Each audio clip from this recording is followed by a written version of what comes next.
Welcome, everybody. My name is Kelsey Rettke. I am the editor of the Daily Chronicle. I'm here with our candidates for DeKalb County Board, representing districts 10 through 12. We're going to do a couple of questions this evening. We'll have our candidates have the opportunity to introduce themselves and talk a little about the platform. And why don't we just go ahead and get started? Mary, why don't you go first, and we'll have 2 minutes so everybody can answer. Tell us who you are, what party you're affiliated with, what district you're running to represent, and a little bit about why you're running. Go ahead, Mary. Okay, my name is Mary Kazad, and I am running for the DeKalb County Board in District 10, which is located for the most part on the south side of the city of DeKalb. I am a Democrat and a recently retired NIU Spanish professor. I have lived in DeKalb for 35 years, and I have a long history of public service, including 8 years on the DeKalb District 428 School Board, volunteer work for the National Breast Cancer Coalition and the American Cancer Society. When something happens to me, I try to turn it into a positive, and I had breast cancer 22 years ago. And I have also volunteered for many state, local, and federal candidates.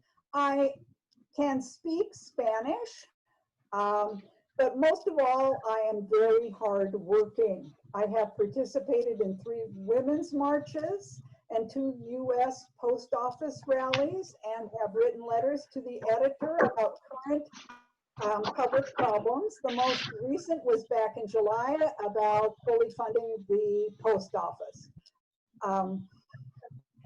I care about my district, which has been a wonderful place to live and raise our families, with many educational and cultural opportunities for our daughters. Really first rate. County board's service is a lot like school board service in that much of what it does is nonpartisan. And although many of its tasks may seem routine, they are in fact very important. Okay, ahora voy a hablar un poco en español.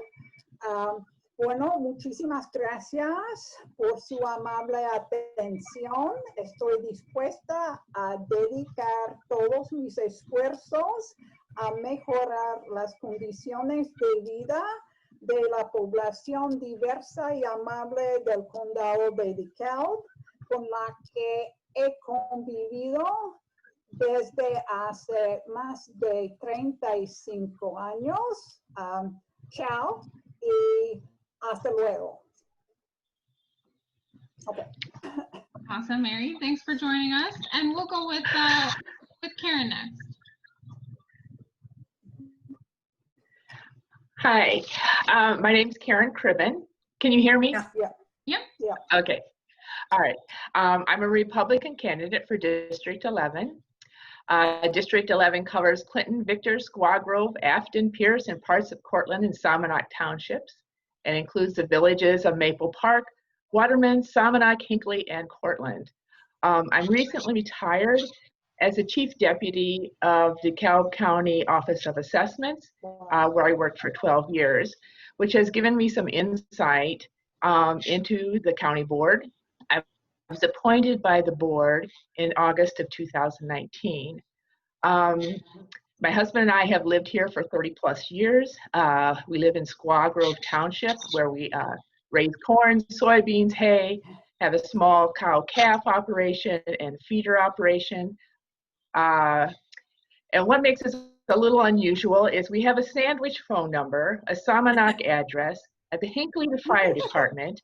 We're in the Indian Creek School District, which is Waterman and Shabana. I attend church in DeKalb, and I worked in Sycamore. So I think that I have some interest in several parts of the county, although my main interest would be District 11. Welcome, Karen. And we'll go ahead and go with Brian.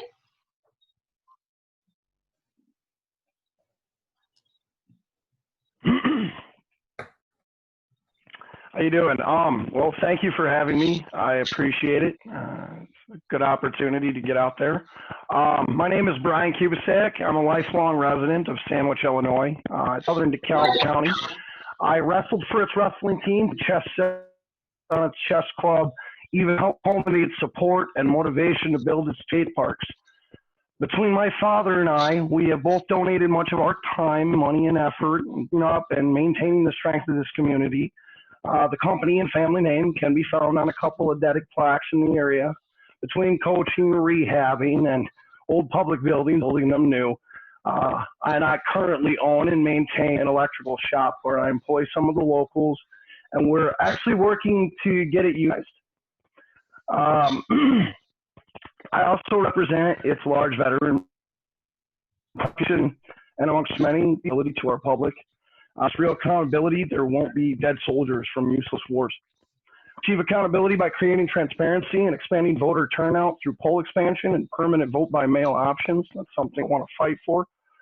I believe in taking on drug addiction and diseases of despair at their root in networks of support to broken families, as well as school outreach and education, not by criminalization, but compassion and the rebuilding of socioeconomic opportunities.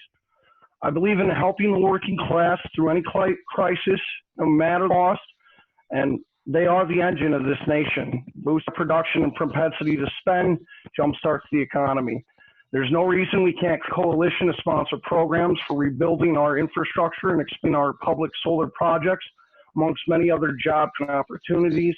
I'd like to get behind all of that. Most of all, I believe in the freedom to prosper and raise our children safely in a better future. Through caution, not division, and reaching out, not turning in, and holding sacred the oaths that once stood testament to our greatness.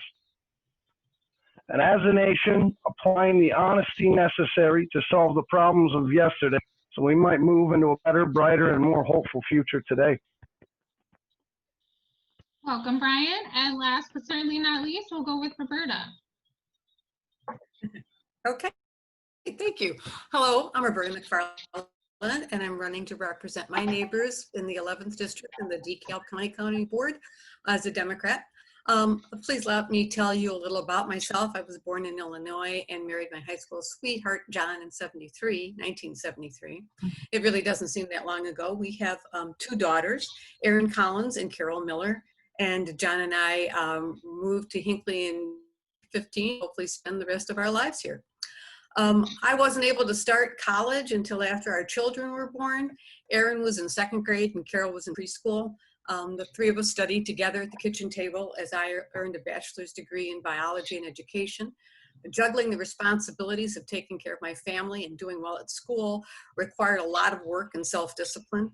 A few years after I graduated, I returned to school to earn a master's degree in counseling and added teaching and helping my aged parents to my juggling act.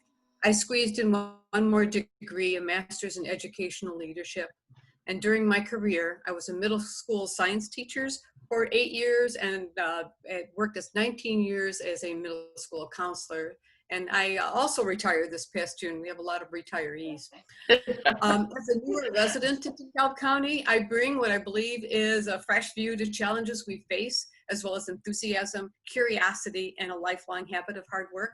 My years listening to people.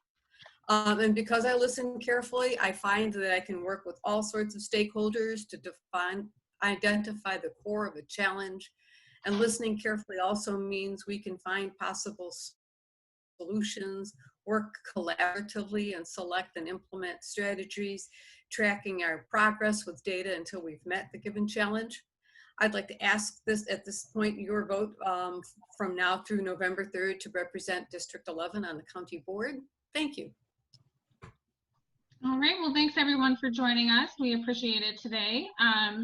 So we'll go ahead and get started. Let's do Roberta first. You each have 2 minutes. If you want to just talk a little about the top 2 issues that you feel are facing your district as we head into the election. We have a number of issues that are facing the district. I think I would have to say that the top one would be the pandemic. That's something that has impacted everyone's life, their health, their well-being, mentally as well as physically, and has had a huge impact economically.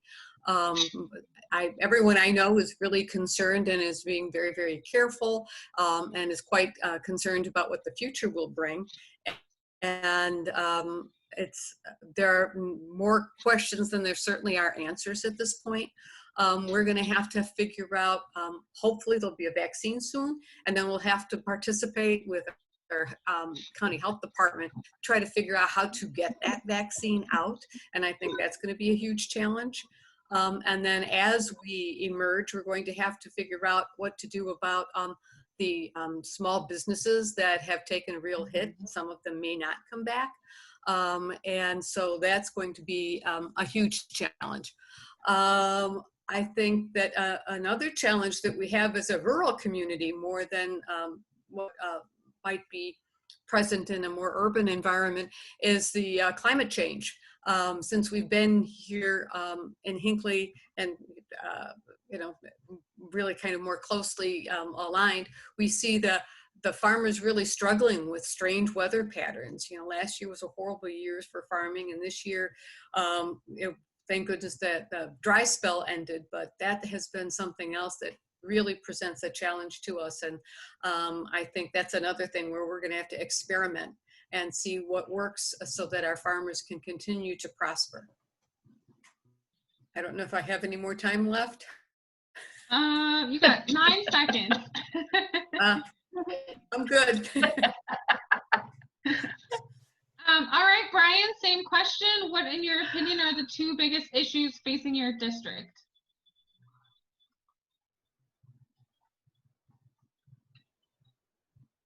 Well, obviously, you said COVID. It's primary. We got a lot of got a lot of kids that are home from school. They're trying to work. There's a lot of eviction issues going on.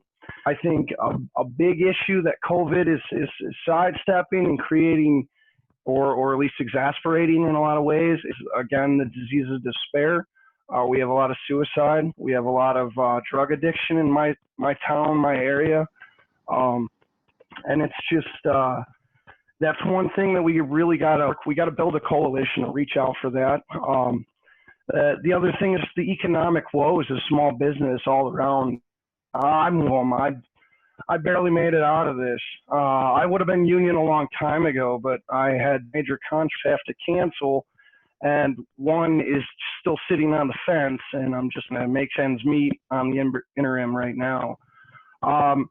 So I know that if that's how I feel, I can only imagine how anybody else feels. I can't even imagine somebody that's doing business for the last 20 years and now they're sitting home, or they've got 3 crews sitting home because one person got COVID. Obviously, we got to take whatever measures necessary. I think that it's more a government responsibility to handle this much more responsible and accountable way, from the local all the way up to federal, because of the simple fact that this is greater than any one locality, municipality, or even nation. We should be banding together, not run against and fighting. So that's the biggest thing. We build coalitions to garner economic support, as well as mental and real well-being support for the communities. All right, and Karen, same question. What, in your opinion, are the 2 biggest issues facing your district? Okay. I also feel COVID is, but I think the question is facing your district, so I am to go with what is in my district. I believe is the gun club in Clinton Township. I realize they were approved many years ago, and they were and are being approved in steps. However, I believe the gun club has some responsibilities to the citizens that border them, and I would hope that they would be responsible neighbors.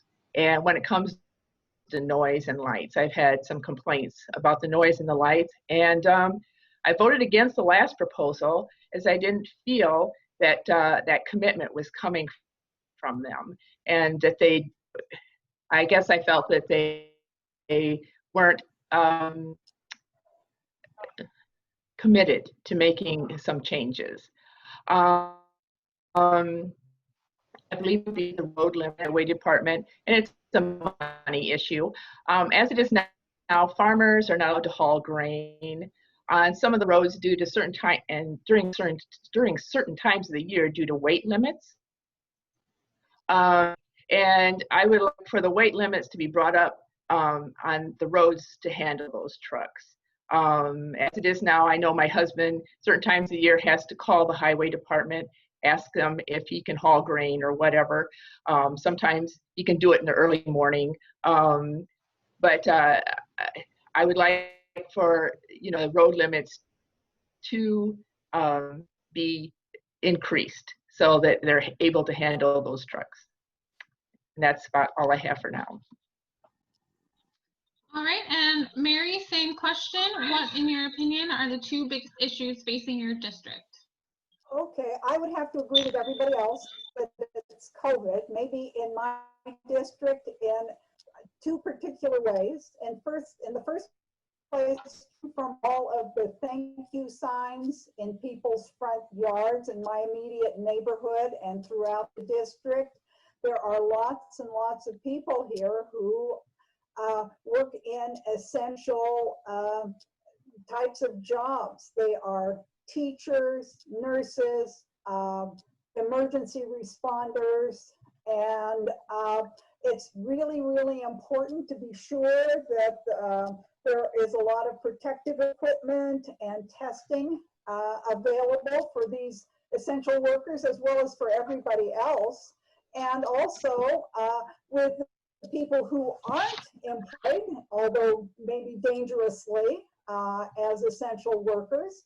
There's a lot of problem with loss of businesses, or at least decrease in revenue from businesses, people who have lost jobs or are working fewer hours. And the way that is related to the county, of course, would be through county property taxes. Now, what Doug Johnson did by deferring payment at the beginning of the COVID-19 epidemic, deferring payment of property tax, that was wonderful, and it should be continued, especially for people who are in that kind of a situation. Also, in the long run, there's going to have to be more reliance on state and federal funds.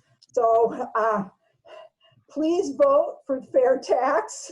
And if you know, and ask all your friends and neighbors to vote for the fair tax, to have a graduated income tax that would give the state of Illinois more money to be able to contribute to relief for the effects of the pandemic. In DeKalb, we have the DeKalb County Foundation, which can grant at least small grants to some people to help, with certain projects. But that is what's related to my district and the county as a whole. In my district specifically, there is a certain amount of problem with transportation, and we need more public transportation here through DSAT's, DeKalb Sycamore Area Transportation Study, which is partly controlled by the county engineer. I mean, we do have the Husky buses here. We do have Transvac here, which picks up, the elderly and the people who can't drive for themselves. But there are still a lot of streets, a lot of areas they're not covered, and we do need better transportation opportunities here. And that's it. All right, so, a number of you, for obvious reasons, mentioned the pandemic as one of the big issues that we face. I think that's, that's on everyone's minds. That's what's, ruling the day in terms of financial struggles that people are facing, in terms of budgetary impacts when you think about the county board because of loss of revenue. you know, with sales tax, with restaurant bar tax, with people maybe being unable to pay their property taxes. You know, as we head into month 7 of the pandemic, do you guys feel that the efforts from the county health department, from leaders within the county, have been enough to mitigate spread? I think the count today is 1,651 cases. You know, many of them have recovered, 38 deaths up till now. I believe the Illinois Department of Public Health today reported that our region, Region 1, which does include Winnebago County, which has a higher positivity rate than we do, is up to that 8% threshold. So if we get to 8% for the next 2 days, the state health department could impose, you know, business restrictions again, crowd gathering restrictions again.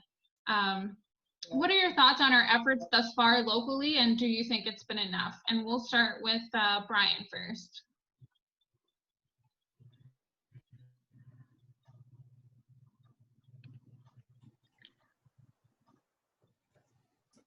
Oh, I think he might be frozen. He's muted.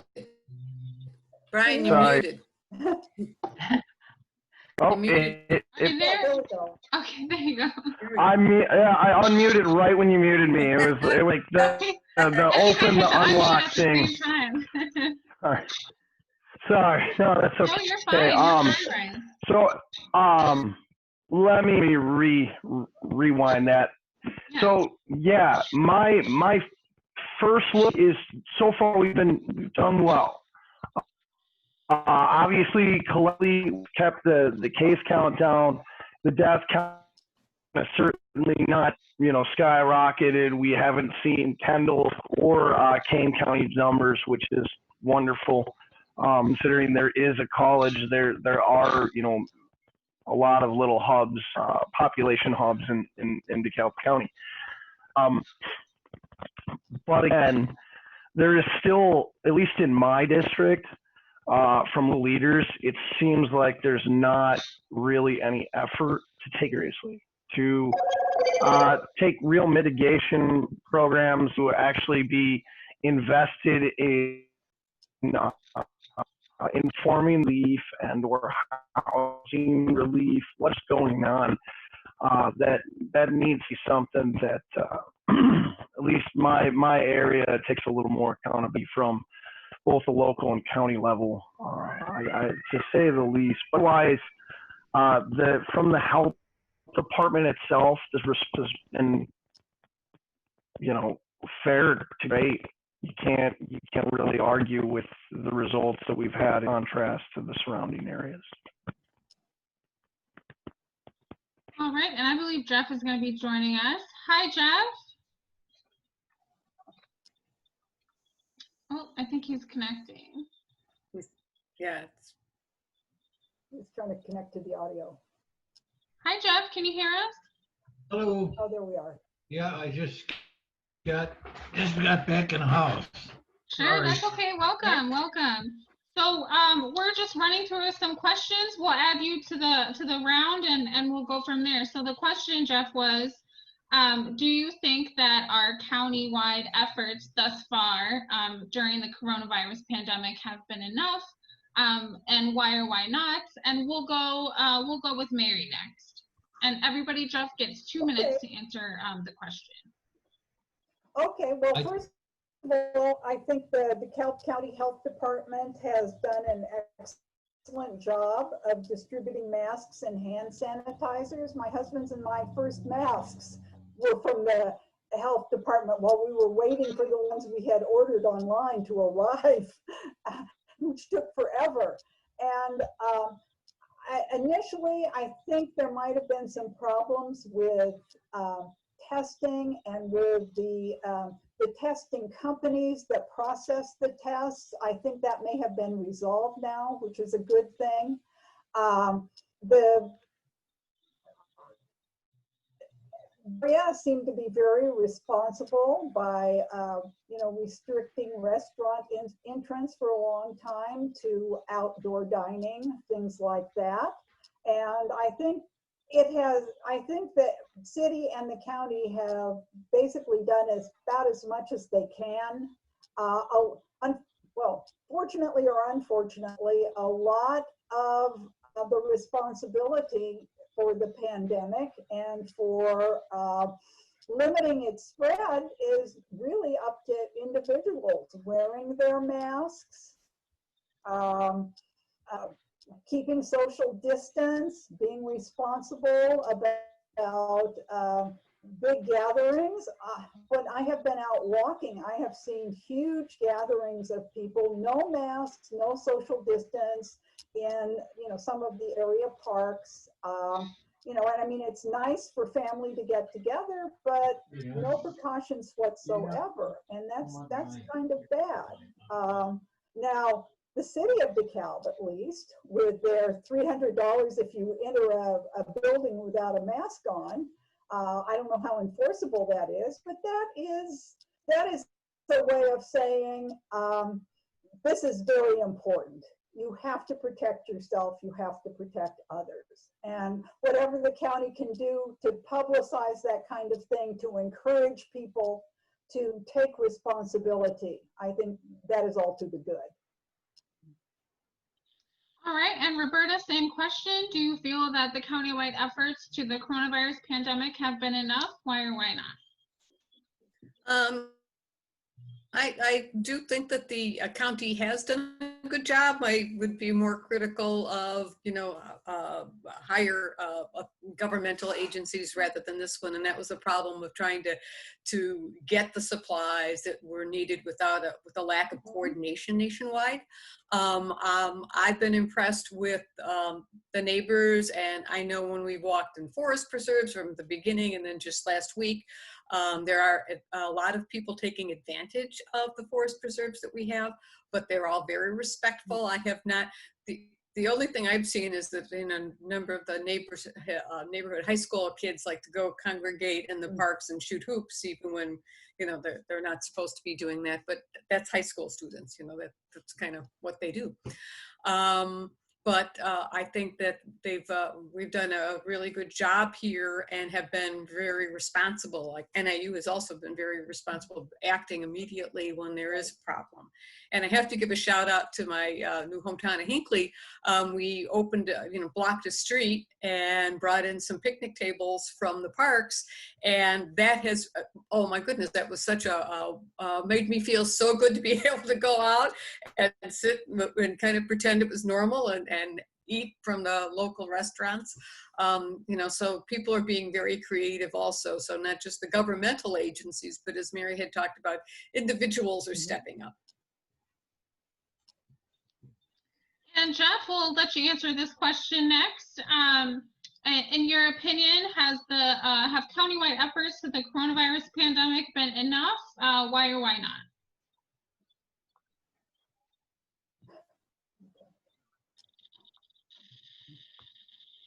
You asked me that question? Mm-hmm.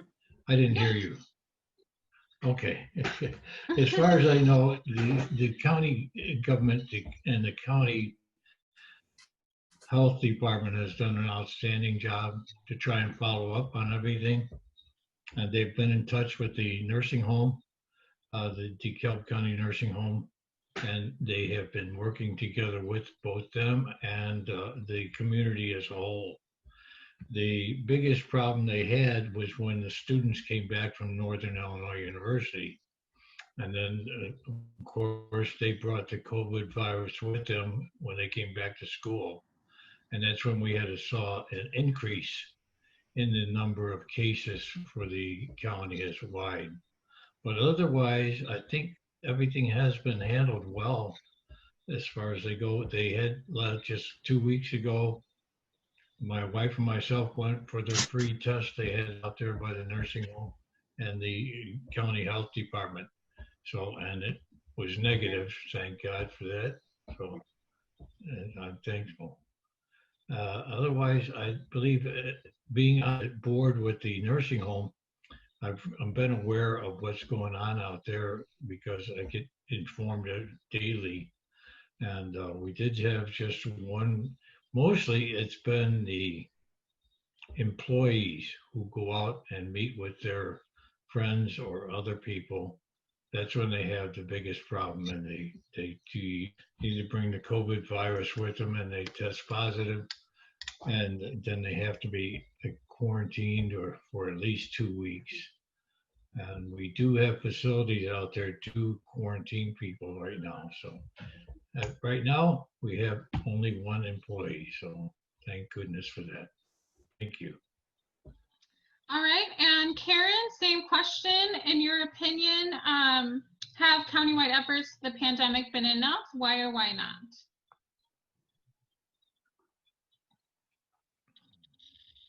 Karen's muted. And I think Karen might be frozen. Can I? Oh, she's muted.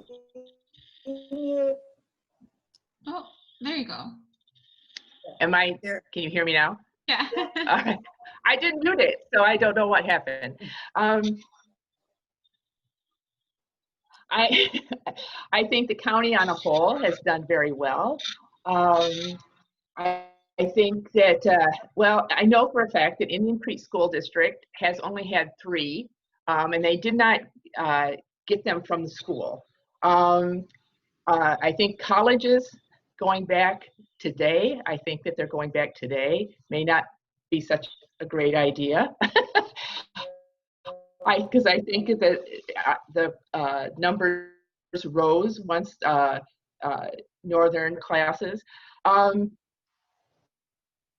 And I believe the health department has done an excellent job. I receive emails from them every day, also from the Chronicle, giving us updates. And I also give credit to the individuals. I think that everywhere that I have to take responsibility for themselves. And I've had no issues with no one wearing a mask. So I'm happy with an email from Christine Johnson today. Taxes, real estate taxes. And she said that 96.31% state taxes have been received in 2020 compared to 95.5% for last year, which is a higher percentage for this year. I realize that a lot of people have theirs escrowed, so they're paid by the bank. If you're like my mom, she is elderly, so she paid everything up front, first installment. It is a better percentage, but I realize that 3.5% may be having some issues. And I don't know what the treasurer's office can actually do about that. I don't know if there's state statutes involved where they have to follow those. But I'm sure if there's a way that Christine Johnson can do this, she will. She'll help those people. And I guess that is it. All right, and we'll move on to the next question. And this is sort of piggybacking off the coronavirus pandemic, but in terms of the budget, when we think about the county budget, I believe that the early estimates show that their estimated early reports show a $2 million revenue deficit, in part because of financial constraints that county residents are feeling because of the pandemic, loss of jobs, loss of income, businesses, not being able to be patronized in the way that they were before. Let's start with, we'll do Jeff first for this question. Jeff, do you think there's any wiggle room in the county budget as it stands right now? And if so, where would that be?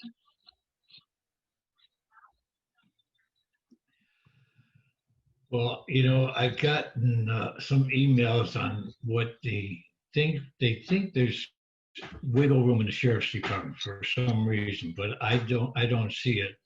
Being on the Law and Justice Committee, we finally got to the point where we had enough revenue to get the body cams for the sheriff's department, which is a good thing that we would have had. And also, once you do get the body cams, there has to be someone who can read the films from the body cams.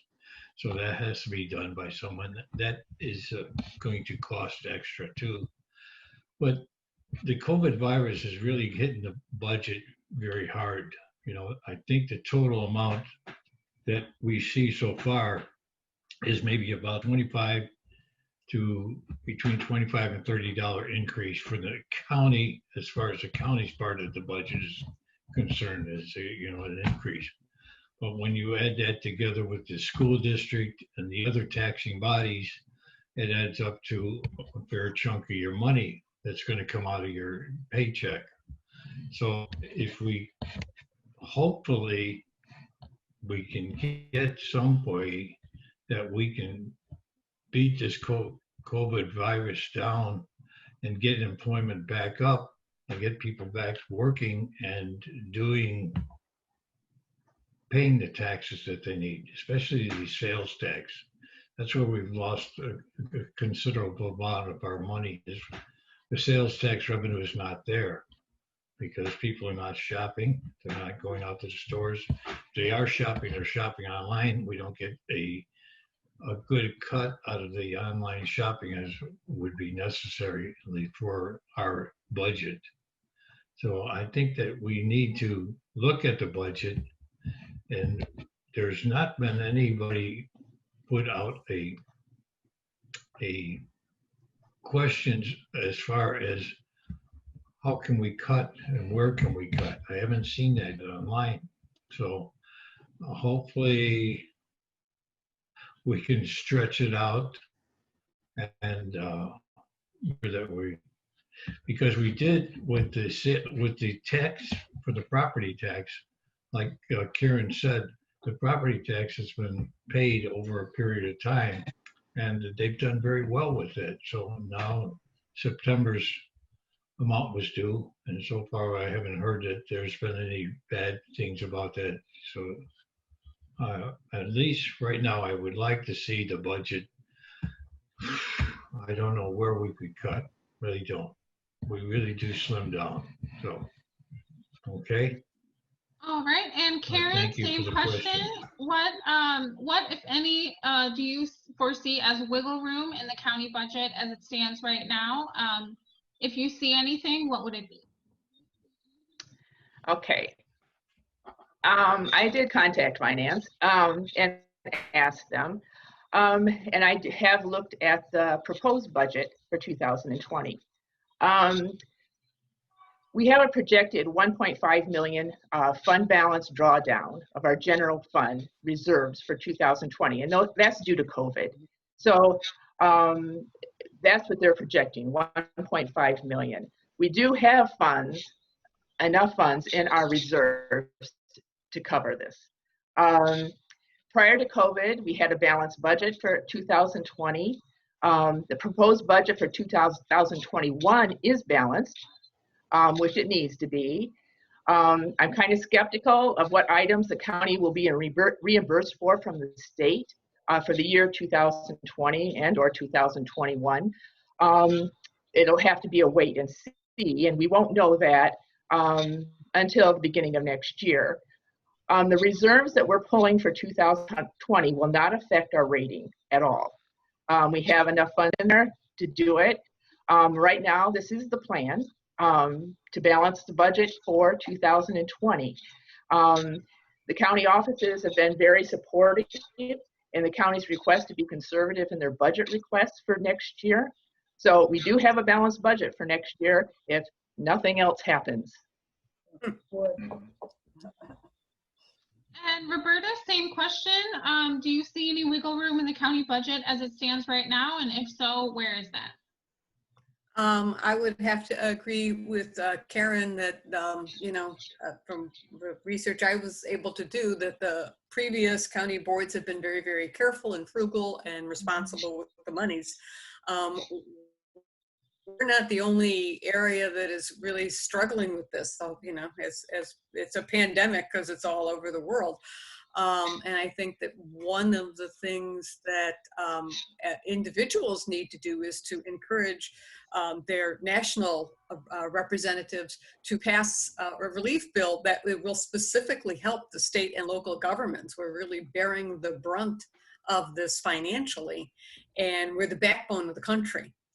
And so something needs to be done along those lines, because, you know, as Jeff said, there's really not fluff because of the responsibility of past boards. So I don't see wiggle room, but I do see a dire need to get more funds so that more people aren't losing their jobs and exacerbating an already bad economic situation. All right, Mary, same question. Do you see any wiggle room in the budget as it stands right now? And if so, Okay. where is that? Well, okay, well, first of all, I want to echo what some people have said or hinted at, that DeKalb County is in a better shape than many other counties in the state and throughout the country, in that it did have an accumulation of reserve funds that were over 40% of the budget, and that turned out to be a very foresighted move given the pandemic that occurred. Yes, I don't see a lot of obvious wiggle room. Basically, try to keep passing balanced budgets, maintain a hiring freeze, which I guess is already you know, has already been put into effect. Make cuts where they can, mostly through attrition, which I guess is something that is already being done. And hope and work for the state's graduated income tax passing, so that there'll be more money in the state to be able to share with counties and cities. And I really like Roberta's suggestion about the need for passing relief bills at the federal level to help out counties and states, because we don't have the wiggle room that the federal government has. I mean, just by statute and law, we need to have additional aid, or you know, people will be suffering.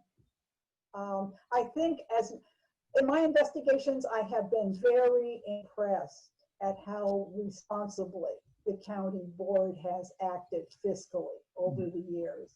I think everything that can be done has been done or is being done, and I think it's going to be there's going to be a necessity of reaching beyond that, or you know, the things are going to be very, very well, very, very sort of restricted financially in DeKalb County for the foreseeable future, if there isn't an infusion of funds. And of course, we do have a couple of more industries that have come in that, let's see, Syngenta, Farrar, Facebook.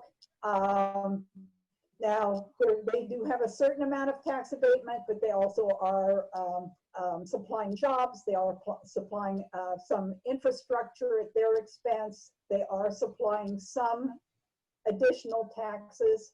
I think we should keep encouraging that, you know, responsibly.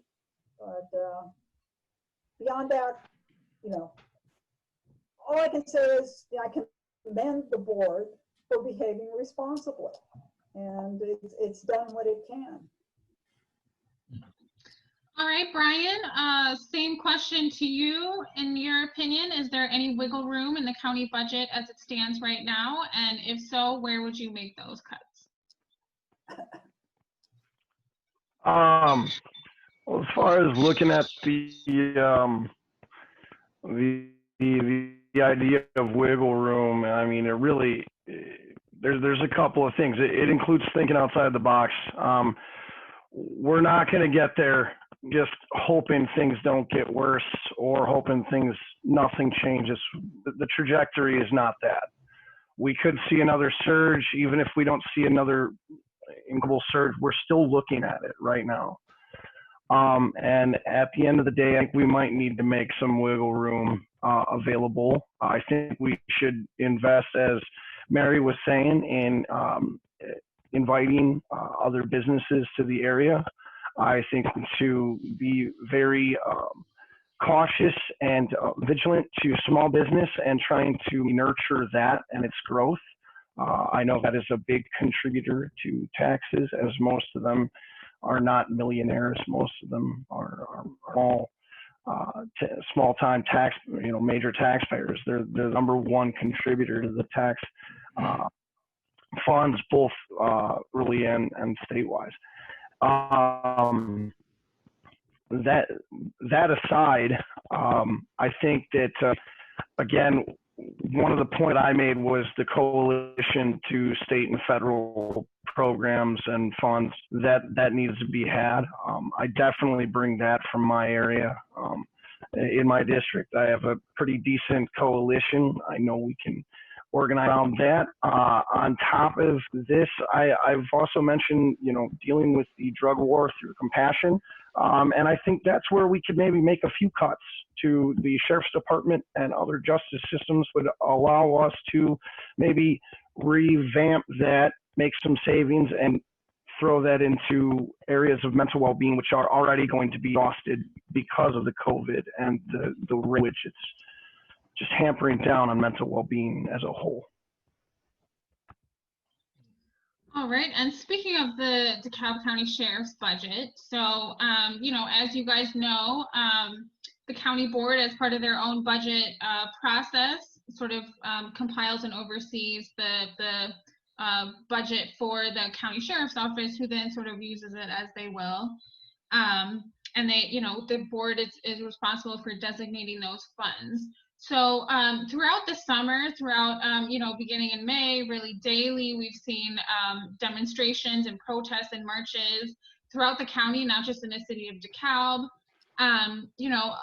with residents calling for change, right? So within housing, within policing, within many different facets of the criminal justice system.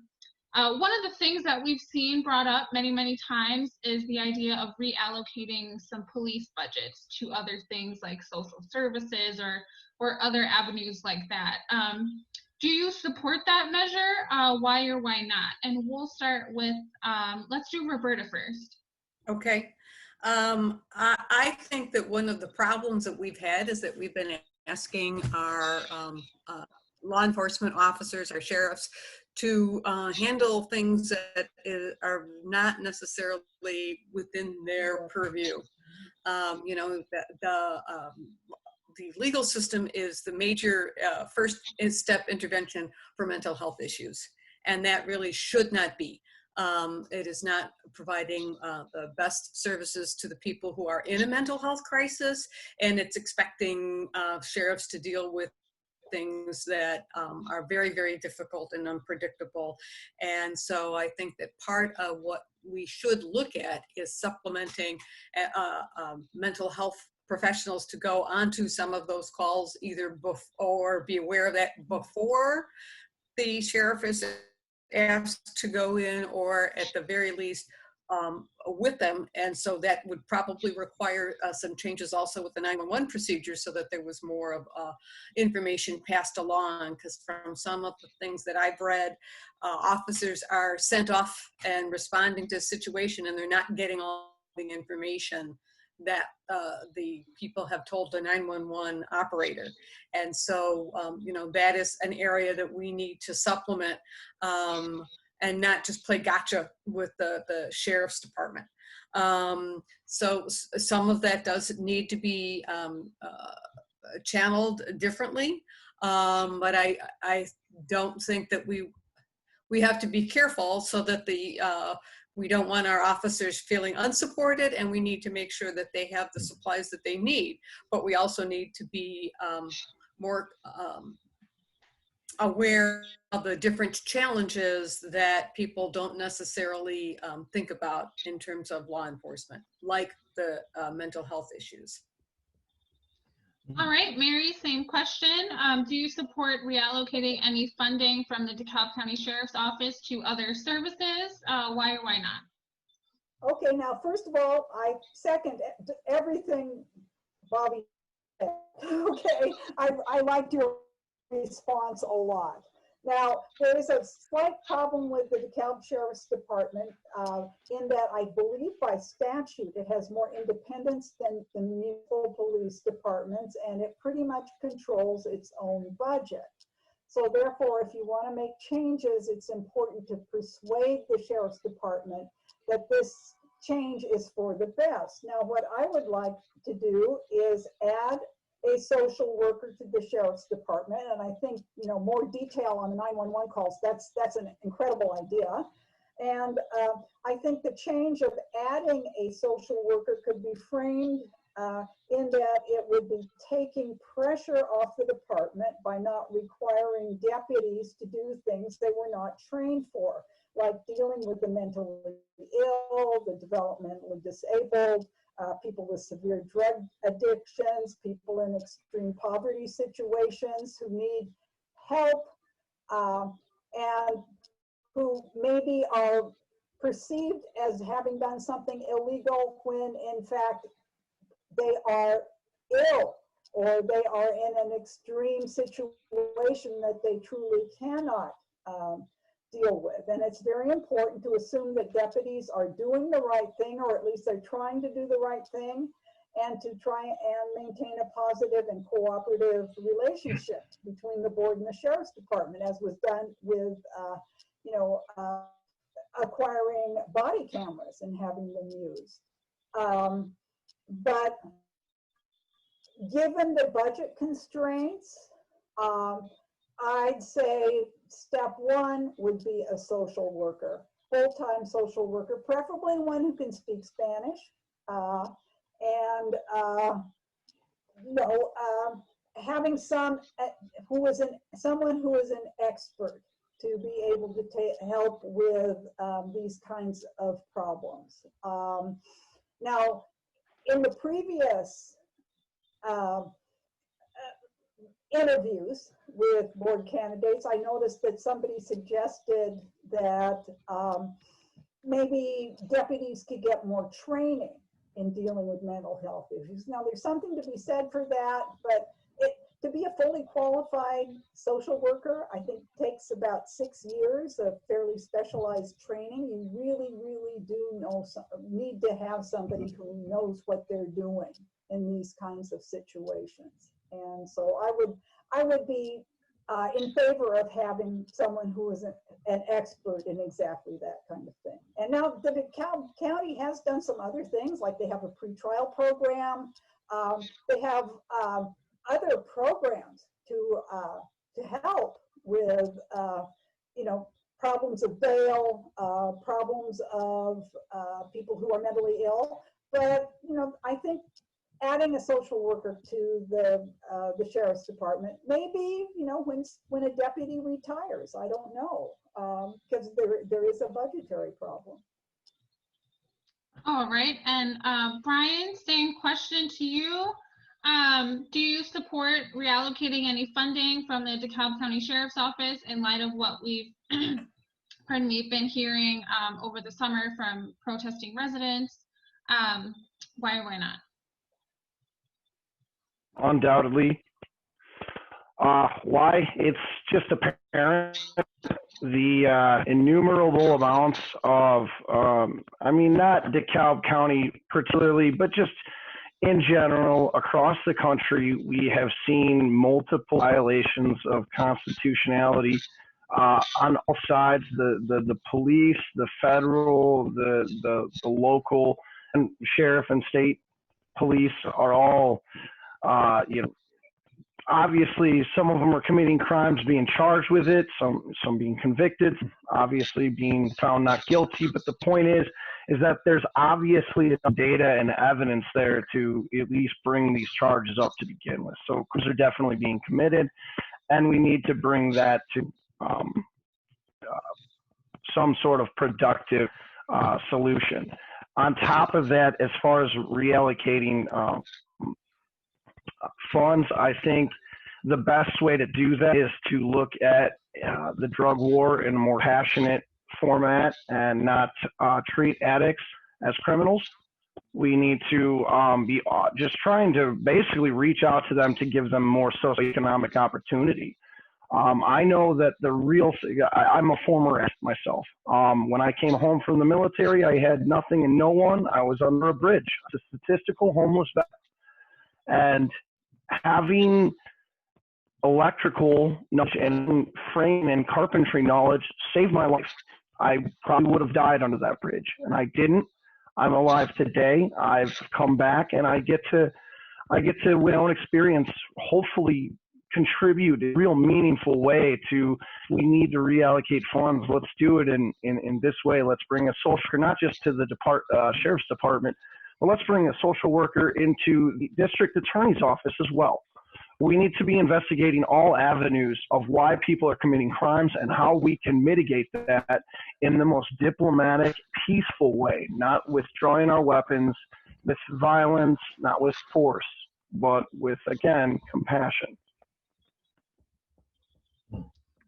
All right, and Karen, same question to you.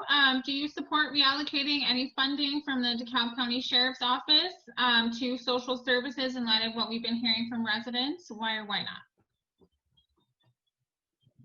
not? Okay, before I begin, I'd just like to inform everyone that the DeKalb County Sheriff's Office has their 2019 annual report online at dekalbcounty.org, and it gives an excellent summary for the 2019 year. I live in the county where all we have is the county sheriff. Many cities and towns have their own police department. There are complaints that the sheriff's office budget needs to be restructured. And I agree with Roberta and Mary, if they transfer some of the responsibilities that the police department or sheriff's department now has to someone else, that may be a possibility. I believe their budget now is already tight. There are 3 patrol officers which service the whole county 24 hours a day, 7 days a week. They each take 1/3 of the county. This includes 630 square miles. At times there may be a roaming officer, so they may have 4, but it's not all. They also can be called in to help different cities, villages, or towns as needed. Several towns do not have a jail, so the county steps up and accommodates them. In 2019, there was an average daily population in the jail of 106 inmates. And also, I agree that depending on circumstances, court services now is releasing people with no bail or with ankle bracelets if they qualify. Now, Sheriff Scott has and is making changes to his policies. He had cameras in his vehicles prior, several years ago, and this year he's requested body cameras. And he was given these funds from the Opportunity Fund, not from our regular budget. And from what I understand, there are also classes that they may be taking place. However, due to staffing, it's going to take some time for all the employees to take these classes. I'm all to protect the public and to protect the officers. But there's also extra work involved in downloading and filing. If there's a FOIA request, there's redacting that needs to be done. I was told that a 15-minute tape would take 90 minutes to redact. Since 2007, the Sheriff's Office has been able to offer mental health services through a grant from DeKalb County Mental Health Board. And in 2018, associates in counseling started providing services. They're also providing dispatching services. And this is to several different localities: Cortland, Hinckley, Kirkland, Lee, Leland, Malta, Paw Paw, Shabana, Samanok, Sandwich, and Waterman. I believe the Sheriff's Office is a hub of many things that people are not aware of. The other thing I'd like to point out, which may interest some of you, is called Citizens Academy, which is co-sponsored by DeKalb County Farm Bureau. It is excellent. They educate you on what they need to do and why they do it. There's also a staging where you are actually the officer, giving a ticket, investigating a homicide, or walking in a burglary. In the case of the burglary, I had seconds to look over the situation and determine who was the good guy, who was the bad guy. Well, I took a couple seconds too long and I was shot. So it gives you a great perspective into what goes on in policing. And I'm just glad that we have men and women who are willing to serve and do this work. All right, Jeff, same question to you. Do you support reallocating any funding from the DeKalb County Sheriff's Office to other social services, as we've heard from residents this summer? Why or why not? Okay, currently there is a drug court that is done by the Judicial Department, and right now they are looking into a mental health court too, or a social work court that will help the individuals who are mentally challenged or physically challenged somehow, that do get accosted by the police department somehow, and they don't know how to handle the situation. So what they are doing is they're trying to bring in social workers, but this is looking at the budget from this. Judge Stuckert has done an outstanding job on the drug court, and also getting house for residents and male residents in Sycamore. They have a place, and they also have a place in DeKalb for the female who have a drug problem or a alcohol problem. They do try to help them. As far as the Sheriff's Department cutting the budget, there's one outstanding thing that someone didn't mention, was that if there is a call previously to this year with radio communication from the sheriff's deputy or the fire department, the communication was garbled really bad. They had to spend a considerable amount of money to actually place 6 towers over the whole county. And one we could not replace or place in Genoa, so we had to find another place to put one. But these towers and the radio communication is of excellent help, because at least when the deputy does call in, they can understand him. They can give him an idea where he's at, what the situation is, and what help he would need. Before, if he was on this down by Sandwich and he tried to call up this way, they couldn't understand him. So that has been something that has been carried out, started back in 2008, late 17. It went through 2018, 2019. It's been complete. Now, I believe the final tower and the communications has been finally set up. Deputy Sullivan is one who's in charge of that.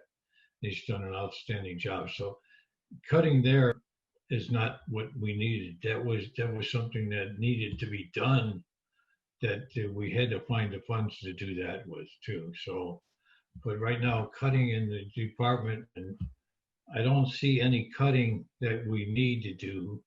But what we do need to bring is, as Brian brought up, was the mental health situation and the drug addicts and someone who is homeless. Fortunately, we have Hope Haven and DeKalb. They do an outstanding job of helping people who are, have a problem with trying to find housing. So, but right now, the sheriff, Roger Scott, and Judge Stuckert have done an outstanding job.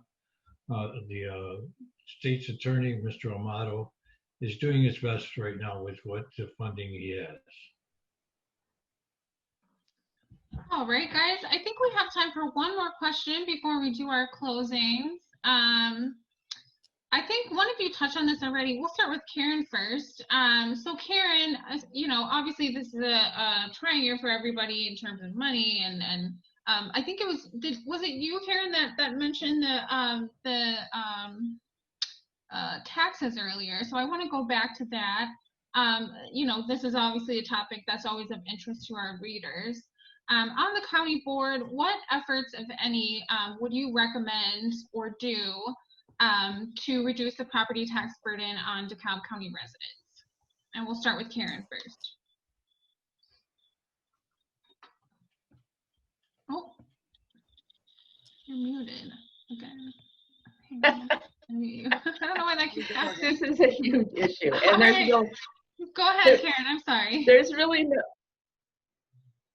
no, that's all right. There's really no good answer. We have tax caps. If a taxing body does not go up to their tax cap, they lose that money for that year, cannot go back and get it. So there's no incentive for the taxing bodies to reduce the amount that they are collecting. Now, taxing bodies do have to have tax levy public hearings every year, and those are published in the Chronicle. So anyone who would be looking for them could find them. And what you can do is attend these and ask questions as to why they're raising the tax rate and what the funds will be used for. But truly, they're under no obligation to reduce the amount just because you ask them. The next thing would be their election. That's the only way you could really tell them what you think. The biggest tax rates come from the school district. Now, Indian Creek School District, which is where I'm a part of, did have some issues with budgeting, had deficits until the wind towers were constructed. The wind towers brought in additional funds for them. Now they are on a balanced budget. The DeKalb School District will have some help from Ferrara and Facebook once we start collecting taxes from them. So it really amounts to new construction or consolidation.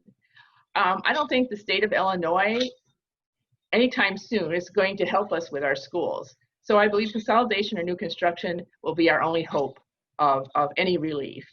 I don't feel, you have to, the taxing bodies need the money because they don't know what's going to happen the following year. And if they have the tax cap on there, it limits them. So I honestly, unless the school districts, which takes the majority of our taxes, unless there's something done for them, then I don't see anything really happening with our taxes other than going up like they always have. All right, Brian, same question to you. What, if anything, can be done, in your opinion, to reduce the property tax burden on residents?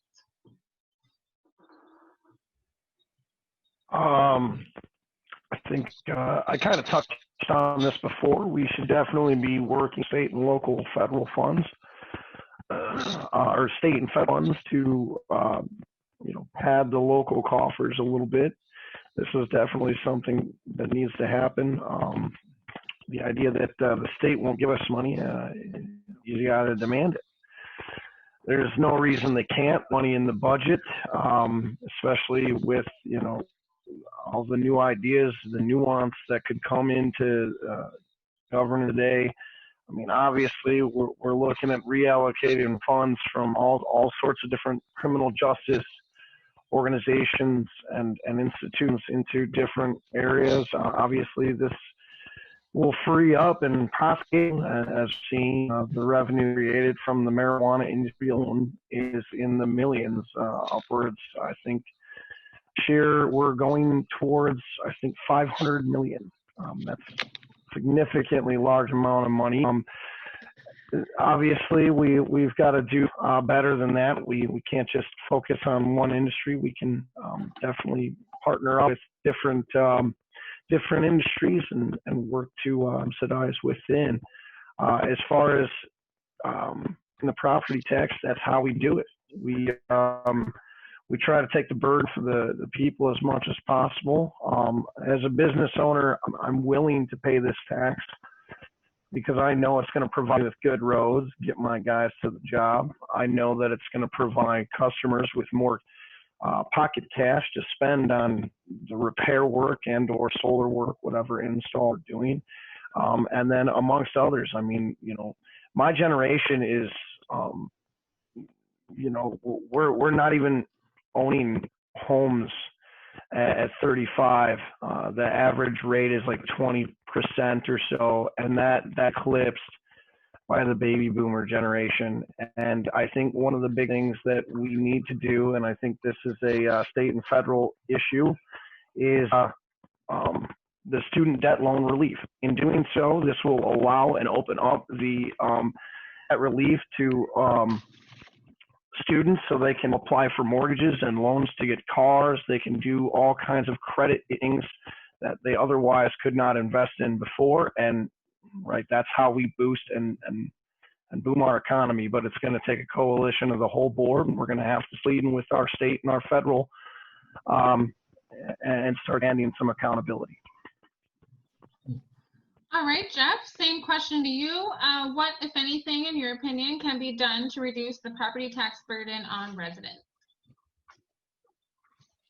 Well, the DeKalb County, as far as the issues of the county tax, it's very minimal. When I said before that I think at most it's going to be on the average about $25, but it's like anything. If you add 5 cents, 10 cents, you add it up to the rest of and all of a sudden you get a tax bill that's $250 for the year. So as far as the county being able to cut the budget, boy, it is hard to look at what can be cut in the county budget. There are what I think, if you look at what we just got for the county, which will help, is that we've done a lot of rebating of property taxes for various industries.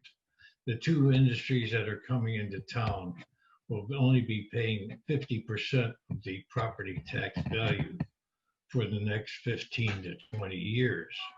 So that is good, but because that was farm property, the tax based on that property was very minimal. So now that we at least will get 50% more of the valuation of that property. So that's going to increase somewhat. But like Brian said, you need to, what do you do with the funding? Where do we get from? Do we get it from the state? Do we get it from the federal government? We pay our taxes. The state of Illinois is in debt up to its eyeballs, as far as it goes, it's their pension alone is way in debt. What do we do with that? So if we can get money from the state, great. But right now we've done, I think, Gary Hansen has done a great job of cutting and managing the county as a whole. He's done a good job of doing that. As far as where I think, and I really don't see anything other than helping out with getting more industry. In the city of DeKalb right now, there sits big properties. The old former General Electric plant is sitting empty. It's not, there's no industry in there. That's one thing the city of DeKalb needs to look at in trying to get someone to move into that plant, because that's a big chunk of money right there that they could get from property taxes. The other was the old Wurlitzer building. Some of that is rented out, some of it is not. Going to Sycamore, where you used to have Anaconda as an employer in Sycamore, they have rescheduled or redid things with that building. In the same way with in Genoa, that used to have a telephone manufacturing business in Genoa. They made telephones, but that has gone by the wayside, part of the General Telephone. So we've lost over the years, but we haven't gotten anything else to replace them. Other than, so the Facebook place will help with some, but they're at most 100 employees. The Ferrara Pan Candy Company is going to have maybe 1,000 employees, but that would be over the next 5 to 10 years. So we're looking at the budget down the road, it may be better. right now, I don't see anything that can help reduce, but we do have it down to a minimum. All right, and we'll go with Mary next. Mary, same question. What, in your opinion, if anything, can be done to reduce the property tax burden on residents? Okay, DeKalb County, like most counties in the state of Illinois, is overly dependent on property tax for its revenue. So in the long run, more state and federal money, especially if the graduated income tax passes, so the state has money, at the state level for programs and so on. And beyond that, as other people have suggested, the only additional thing I can suggest is encourage more industry to move into DeKalb County, like Facebook and some of the other recent ones. And it seems to me that the board has been very responsible with its budget and very much observant of tax caps and so on. So additional sources of income other than the property tax are about the only solutions that I can see. All right, and Roberta, last question, same to you. What, in your opinion, if anything, can be done to reduce the property tax burden on residents? Well, I think we're almost unanimous in that there's not a whole lot of wiggle room and leeway in the county budget. I'm going to kind of go along with what Mary had talked about in terms of the fair tax and the progressive tax, which is the same kind of a tax structure that we have for our federal taxes. And I want to refer back also to what Karen had talked about in terms of the money that the school budgets take. It takes the preponderance of the income coming in. And yet, the same Constitution that declared that we had to have a flat tax also tasked the state of Illinois with being a primary funder of public education, as well as protecting pensions. And the only thing of those three constitutional mandates that the state legislatures has been following is the one for the flat tax. They have not stepped up to the plate as they should have to fund public education, nor have they adequately funded the pension system for decades. So I think that the best answer to helping us with the property tax, which is going for public education, is to adequately fund the state so that they will be compelled to live up to the other constitutional mandates. All right, you guys. Well, I think we're at our closing statements now. So we'll just go around and you guys each get 2 minutes. And just if you want to recap, I know Jeff was in here in the beginning, so you're welcome to introduce yourself, Jeff. But we'll just give everyone 2 minutes just to tell us why you think you're the best person for this role. And we'll start with Jeff. Well, yeah, my name is Jeff Whalen. I've been on the county board now for almost 10 years. And I was elected from the District 9 first, and when we moved to District 10, District 9 was, of course, the place where the General Electric plant was. Now, out here at District 10, and we're going to have the Gerler Road project, that is the candy company, will be there, and also will the Facebook people. So I look forward to that. I look forward to working with them. And on the south side of DeKalb, we don't see a lot of industry per se, other than those two. We have used to be the Harvest Store plant. That is still here, but it's been taken over by another company. As far as why I want to run again, it's just a short 2-year term this time. And then in 2022, every county board member will have to run because of redistricting and the census has been changed. So part of the district right now includes Cortland. And I believe when that census is taken, that will be changed to a different part of the district. So District 10 would be probably more towards the city of DeKalb.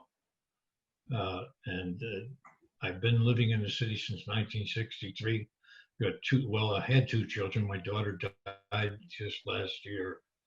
And we have two grandsons who live here and go to the school system. So that they go to the high school. So I know when that hit me, when we had our house, and he said, and they hit us with that $110 million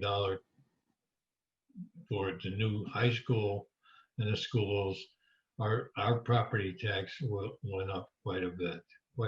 So I feel it just like everyone else does on the taxes. So and the other reason I want to be on this committee is to be here and be involved with the state and the city.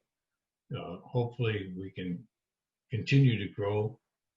And we have a university, and it's one of the things I wish we would use more of, because there are more intelligent people than me that work at the university that can help us all the way along. So that's part of it. Okay, thank you. Thank you, Jeff. And we'll go with Karen next.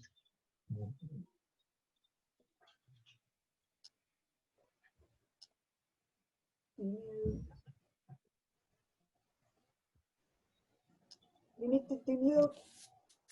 I'm sorry. I'm so sorry. You're fine. You're fine. DeKalb contains 406,000 acres. Approximately 90% of DeKalb County is agricultural. I not only represent the villages in my district, but I also represent the farming community.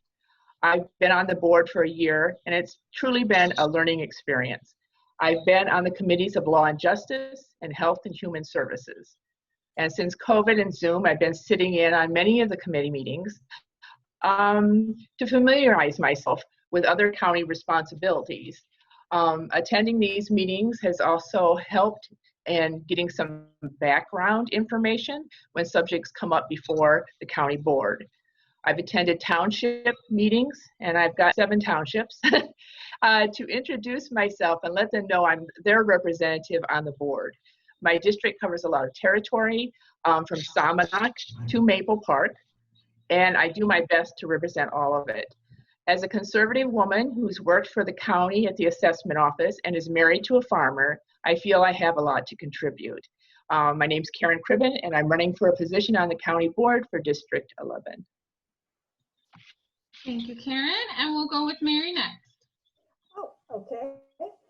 In addition to time spent on my work and family, I've always tried to devote some effort to public service. It's important for citizens to step up and be involved in government. County board service is another way to get involved, and as a recent retiree, I will have an abundance of time to devote to it. It's particularly important in these difficult times of the coronavirus and revenue shortages for the members of the county board to spend the maximum amount of time in problem solving to help the county survive this crisis and move forward as the prosperous and agricultural and urban and educational community we have always been. I would be honored to receive your vote between now and November 3rd. Thank you very much for the opportunity, and thanks to Jeff, my opponent, for participating.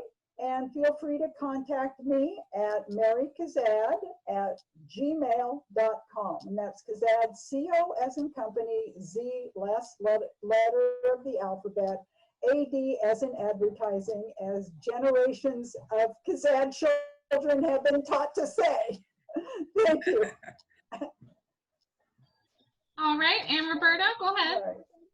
Okay, to start with, I'd like to thank you, Kelsey, and the Chronicle and the Shaw Media for providing this opportunity so that we could talk to the voters of DeKalb. And I'd like to also thank Karen, as well as Brian, Mary, and Jeff for their participation. This was, I think, very informative and congenial. As we look forward, our county board is going to have to react to several challenges in the coming years. We talked about the COVID pandemic, where we will need to respond to the health needs of our constituents with less revenue overall. And so that is a problem we'll have to address. And while we have some of the best farming conditions, climate change has made weather more unpredictable and weather events more frequent. And I think that that's going to continue. So we'll have to be very creative that way to address those problems. And like the rest of the country, we need to be aware of and improve racial justice to ensure that everyone can remain safe. I am optimistic about our future. We have a strong community that's met challenges in the past. Recently, we welcomed the new businesses we've referred to, and we have continued to support current businesses. We need to recruit more, as we've said. We've developed also programs and regulations to preserve farmland and to encourage renewable energy sources. And we have become more flexible with our approach to law enforcement, which we need to continue. I ask you to vote for me to give me the opportunity to listen to and work for you, finding solutions that we can support. You can reach me at Bobby, BOBBILMAC @gmail.com. And thank you very much. Thanks so much. And last but certainly not least, we'll go with Brian. Hey, dude. My name is Brian Tick again. I'm running for County Board 12. First thing, I'd like to thank Kelsey and the Daily Chronicle. I'd like to thank Karen and Jeff. Thank you for being here and participating in the conversation. I think this is a good way to actually develop productive solution to the problems that do our county as well as just our nation as a whole. Thank you very much, Mary and Berta. It's good to see you guys again. The reason why I'm the guy, at the end of the day, my journeys far and wide have brought me experiences, and I've seen both, European social democracies as well as authoritarian dictatorships down in Belize and South America.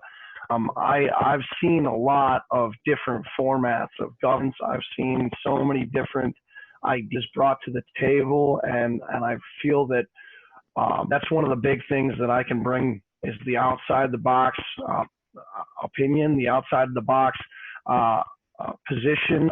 I definitely have a huge historical knowledge from the past, and then my biggest focus is to make coalitions so that we can build business and really invite both small and large business to the area. My district, especially. One of the things I would like to see is we've got a lot of empty buildings, and I would like to see perhaps our school, we have a trade school known as IVIT. Perhaps we could utilize those empty buildings to maybe create mock businesses that IVIT could utilize training students a little more appropriately. That's one thing that I'd like to see. Another thing I would like to do is partner with the state in my locality of Sandwich to change the format for the the 34 at a downtown area. I believe that 34 needs to be made into a one-way going eastbound, and that Railroad Street